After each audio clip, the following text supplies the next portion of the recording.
of the specific heat of a metal lab. This is where I guide you through the calculations. Okay, this whole experiment is based on the fact that the heat that is gained by the water in the coffee cup has to be equal to the heat that is lost by the hot metal once you put it in that water. So these two values are the same number. They're just with different signs, but we'll get there. What we also know from our lecture notes that the specific or the heat for water can be expressed as the mass of water multiplied by the specific heat for water multiplied by the change in temperature of water, so final temperature minus initial temperature. You have all of these values. So you have the mass of water, which is equal to the volume of water, about 50 mils, or depending on how many milliliters you put in the coffee cup. The C for water is given to you. The specific heat for water is 4.184 joules per gram degree Celsius, or 1 calorie per gram degree Celsius. And then the change in temperature is calculated, which you actually do have a heading where you have to calculate the change in temperature for water. So use that number here, the final temperature for water minus the initial temperature. You will get a value for this Q of water. Now we can express the heat for the metal in the same exact terms. The mass of the metal multiplied by the specific heat of the metal multiplied by the final temperature of the metal minus the initial temperature of the metal. Okay? For this, though, we don't have the specific heat of the metal. That's what we're trying to solve. However, we do know that these two values, the heat for the water, is equal to, in magnitude, to the heat of the metal, but with a negative sign because they're opposite. One gains and one loses. That's what the negative stands for.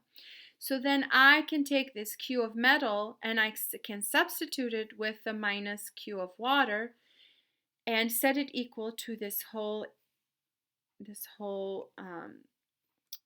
equation here. So mass of the metal times C of the metal times the T final minus T initial of the metal is equal to minus the value for the Q of water, which you calculated up here. Let's say that this value turns out to be minus 600 or 650 degree or joules. Okay, so Q for water, once you do all your calculations, is 650 joules. You can take that number and set it equal, but with a negative sign.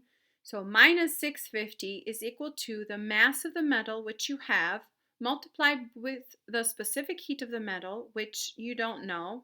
This could be X or Y, times the final temperature of the metal minus the initial temperature of the metal.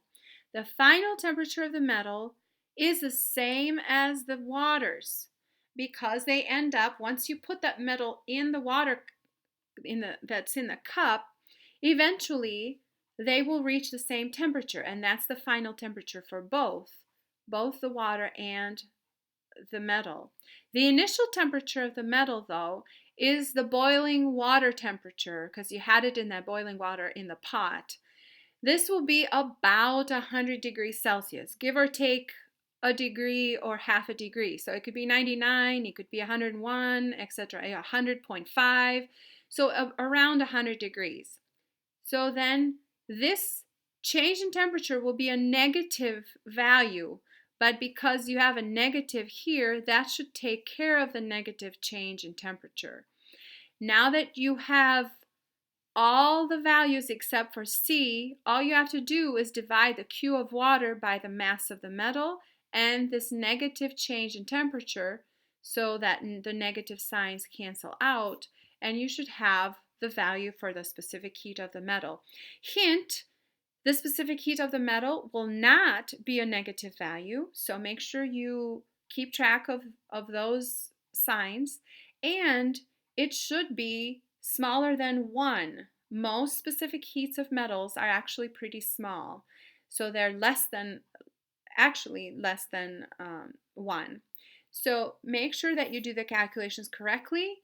If you have trouble or you're struggling, you can always shoot me an email and say, this is what I have so far. Will you tell me if I've done it right or if I just don't have a clue? And I will try to help you. All right, have fun with it.